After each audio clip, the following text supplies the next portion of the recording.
apa kabar semuanya? Kali ini kita akan membahas mata kuliah Matematika Ekonomi. Jangan skip videonya, tapi putar ulang video ini kembali karena untuk menambah ilmu itu perlu waktu. Jangan lupa seperti biasa siapkan alat tulismu untuk mencatat ilmu yang penting supaya tidak lupa. Dan subscribe channel ini ya, supaya lebih semangat lagi nih bikin konten selanjutnya. Semoga ilmunya berkah. Thank you.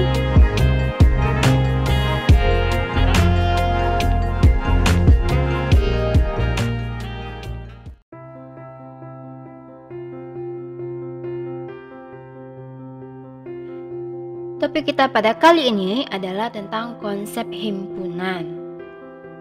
Himpunan adalah suatu koleksi dari objek-objek yang berbeda, dan ada dua cara penulisan himpunan. Yang pertama itu dengan cara eliminasi, dan yang kedua itu dengan cara deskripsi. Cara eliminasi.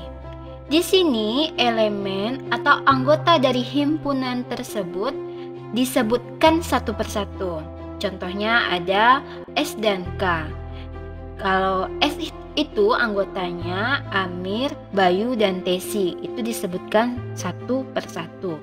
Sedangkan K itu anggotanya ada 2, 4, dan 6.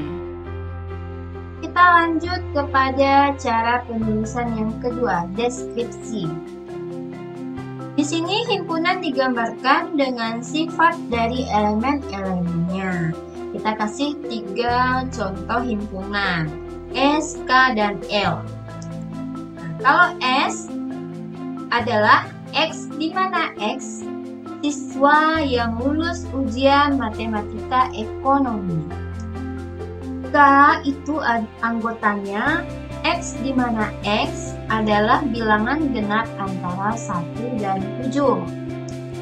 Sedangkan L, anggotanya adalah X, di mana X besar dari 2, kecil dari 5. Nah, kita jabarkan dulu jawabannya. Kalau yang pertama itu S anggotanya adalah semua siswa yang lulus ujian matematika ekonomi.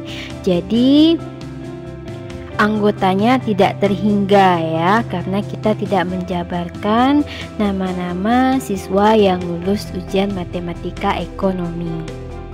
Nah, kalau keanggotaan dari himpunan K adalah bilangan genap antara 1 sampai 7. Jadi anggotanya adalah 2, 4, dan 6. 7-nya nggak ikut karena dia tidak sama dengan. Sedangkan anggota dari himpunan L itu adalah yang besar dari 2 dan kecil dari 5. Jadi anggotanya adalah 3 dan 4. Nah, dari ketiga contoh ini, S, K, dan L, apa perbedaannya? Tentu saja ada perbedaannya. Kalau L dan K itu nilainya himpunan berhingga, sedangkan S himpunannya tak berhingga. Karena jumlah siswa yang lulus ujian matematika ekonomi kita asumsikan banyak atau tak terhingga karena datanya tidak dijabarkan. Keanggotaan dalam suatu himpunan ditunjukkan dengan simbol E yang dibaca dengan adalah elemen dari. Kita kasih contoh, 2 adalah elemen dari K. Contoh yang kedua, Amir adalah elemen dari S. Yang ketiga, 2, 9 adalah elemen dari L.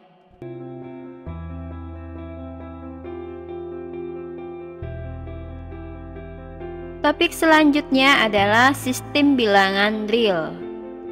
Jadi bilangan real ini terbagi dua jenis. Yang pertama bilangan rasional dan yang kedua bilangan irasional. Bilangan rasional ini adalah bilangan yang dapat diungkapkan atau dinyatakan sebagai rasional dari sepasang bilangan bulat. Dan bilangan rasional ini dapat ditulis dalam bentuk desimal yang berulang-ulang. Contohnya 3/4 sama dengan 0,75. 0,75 itu kan sama dengan 0,75000 sampai seterusnya.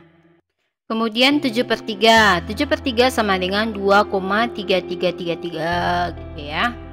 Jadi dia itu pecahan dalam bentuk desimal yang berulang. Nah, kalau bilangan irasional adalah bilangan yang tidak bisa diubah ke dalam bentuk pecahan biasa. Dan apabila kita mencoba untuk merubahnya ke dalam bentuk pecahan desimal, maka angkanya tidak akan berhenti dan juga tidak memiliki pola tertentu. Contohnya di sini V sama dengan 3,1415. Nah, kalau diperpanjang angkanya itu tidak memiliki pola tertentu. Dan contoh yang lainnya adalah akar dari 2. Akar dari 2 itu 1,4142. Nah, kalau kita kembali lagi kepada bilangan rasional. Bilangan rasional ini juga terbagi menjadi 3 bagian.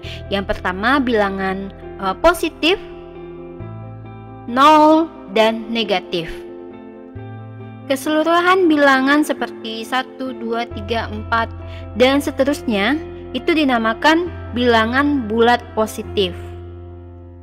Sedangkan yang negatifnya dinamakan bilangan bulat negatif. Nah, kalau 0 itu adalah bilangan yang bukan positif dan juga bukan negatif.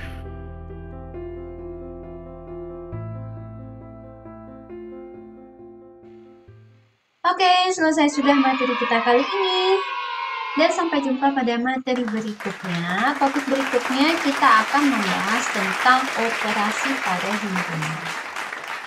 Sampai jumpa pada materi berikutnya. See you!